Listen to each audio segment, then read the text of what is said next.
Birkin Bag, June 5th, 2025, Wilmington, Delaware, USA. The toaster-sized cardboard box arrived with Happy Birthday written on the top in magic marker.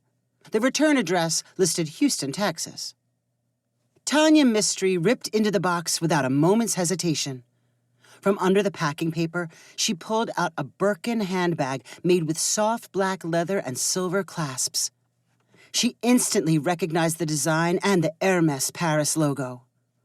Although she did not own one, Tania was an expert on expensive handbags. She could spot one from across the room. She admired pictures of them posted on product websites. When passing an expensive boutique shop, she loved slipping inside to admire any bags on display. Tania already knew the bag she pulled from the box was worth at least $10,000. When she opened the bag's top flap, she found a handwritten note from her ex-husband, Raymond. "Happy birthday. I know you've wanted one of these for a long time." Tania grinned and fished around to find out the bag was otherwise empty. She admired the stitching and the signature handle. There was no doubt it was genuine and not a cheap knockoff. If only Raymond would have been this generous when we were married, Tania thought to herself. She knew his main motivation for sending the bag was showing off that he was doing well financially. The gesture was also a reminder that maybe their divorce had been a little premature. After Tania walked to her closet and held the handbag next to some of her favorite outfits, she suddenly realized she would never be able to explain it to her current husband, Nolan. Nolan remained unapologetically paranoid about her relationship with Raymond. Nolan had also been divorced before meeting Tania and never seemed to recover from the hurt and insecurity. If Raymond called to talk to Tania about the rental property they jointly owned, Nolan suspiciously asked about every little thing Raymond said. "It's no big deal," Tania tried to tell him. "We're just talking business." When she contemplated the gift handbag, she could not imagine a way to shrug it off to Nolan as just business. It was a definite signal of affection, and Nolan was sure to invent some wild story about how she still had feelings for Raymond and was planning to return to him. If she was being honest with herself, Tania had to admit she liked her ex-husband's attention. But that needed to stay buried deep inside her. There was no way she could keep a $10,000 bag from Raymond. What a pity. What a tragedy. She really liked the bag. No, she loved the bag. It was perfect.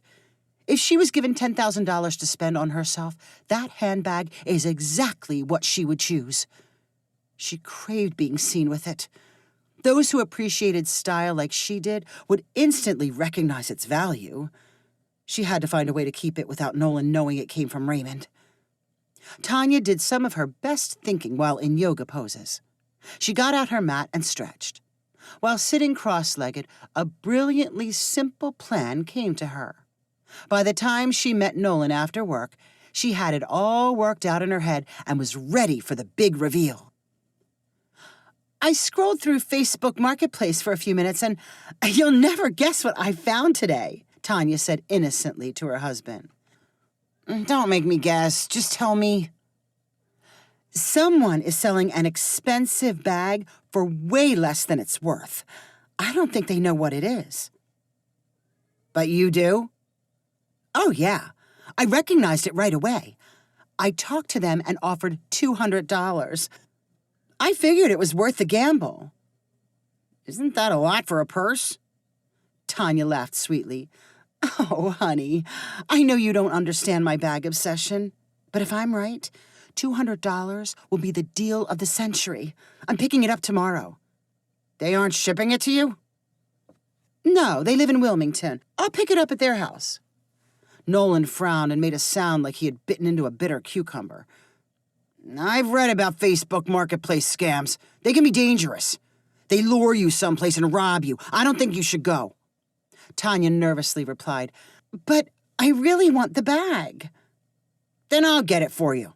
I'll feel a lot better that way. What's the address?" "You don't have to do that. I'll be fine. Don't worry so much." I'd never forgive myself if something bad happened. I can't let you go. What's the address?"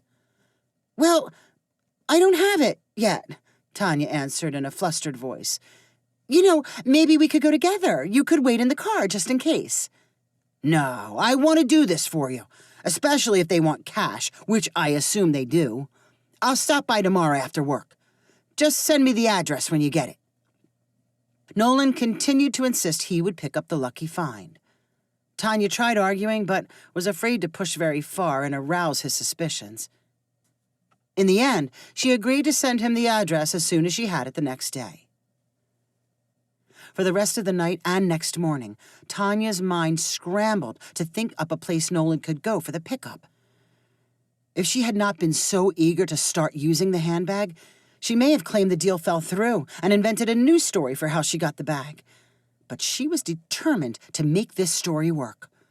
All she needed was someone in Wilmington to act as the go-between, someone Nolan did not know. Tania searched her memory banks for the time before she met her new husband. Who had she not talked with in years, but might be willing to do her a favor?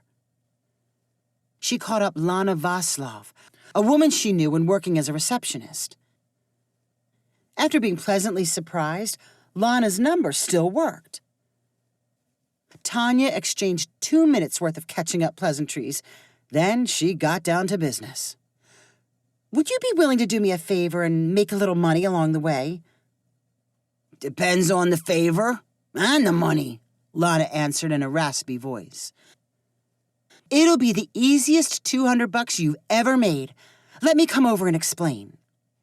Tania drove directly to Lana's duplex in a rundown neighborhood west of downtown Wilmington. She hurried past the rusting cars in the driveway to find Lana looking like she had aged 20 years instead of 10. "Someone's going to show up here in a few hours. All I need you to do is hand him this." Tania revealed the Birkin bag inside a cardboard box without any markings. "The man will give you $200. You can keep the money." "Who's the guy coming by?" Lana asked suspiciously.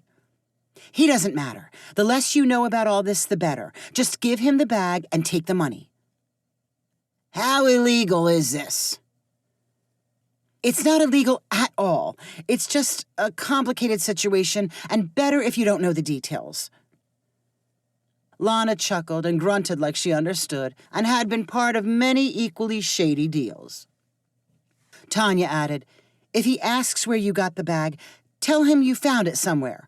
Keep the details vague, and don't mention anything about me." Lana nodded. "You want to come in for a drink or something?" "Nah, I've got to get going, but I really appreciate this." Tania left Lana's doorstep as her old acquaintance carefully looked over the bag. Tania did not dare look back. As soon as she drove away from the neighborhood, she texted Lana's address to Nolan along with a message. "Everything's all set. She's expecting $200. Fingers crossed." Tania felt approximately 100 misgivings per hour while she waited to hear anything from her husband. She paced the floor, nibbled at her fingernails, and scrolled social media, hoping to take her mind off of what was happening in West Wilmington. There were so many ways it could go wrong. What if Lana got chatty? What if she already knew Nolan?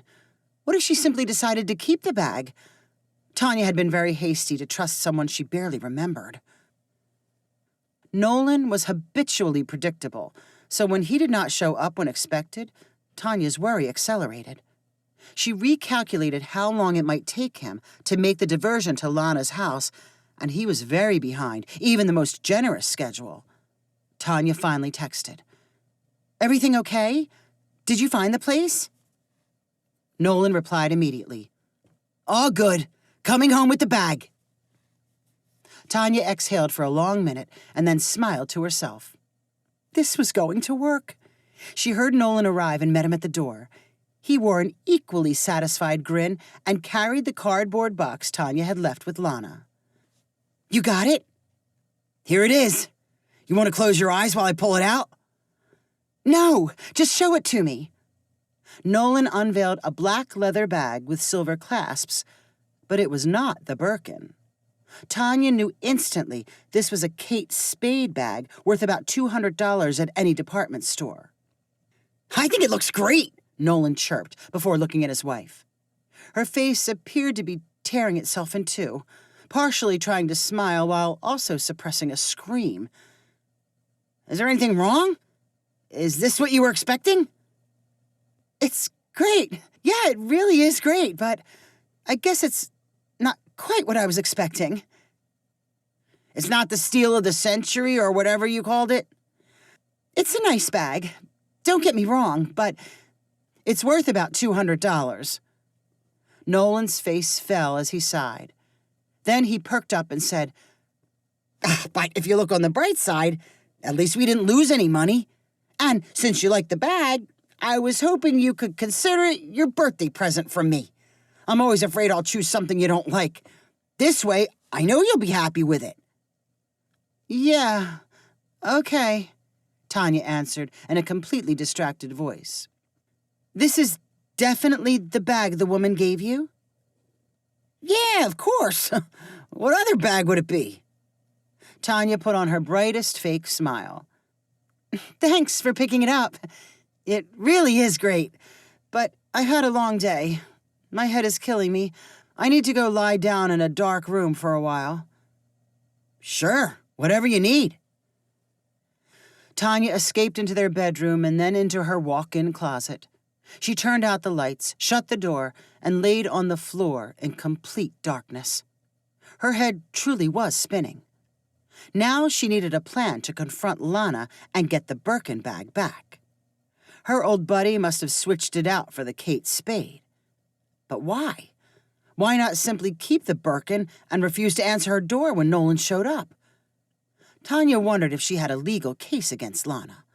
Was there any way to prove she had given her the bag? And how was she ever going to clear all this up without Nolan finding out? He naively thought she appreciated the Kate Spade. But how could she after handling the Birkin? The next morning, Tania left her house early with plans to directly confront Lana. As she drove along the major road that took her into West Wilmington, she decided she needed an energy boost before the confrontation. She pulled into a corner shop selling coffee and smoothies. She grabbed the Kate Spade bag holding her credit cards.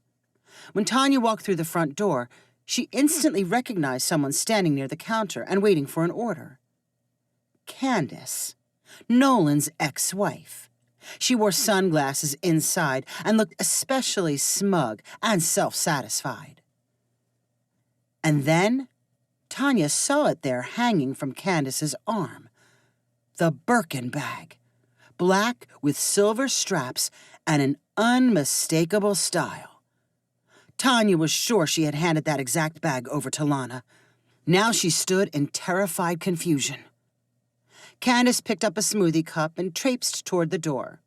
As she walked past Tania, she robotically said, "Oh, hello. How are you?"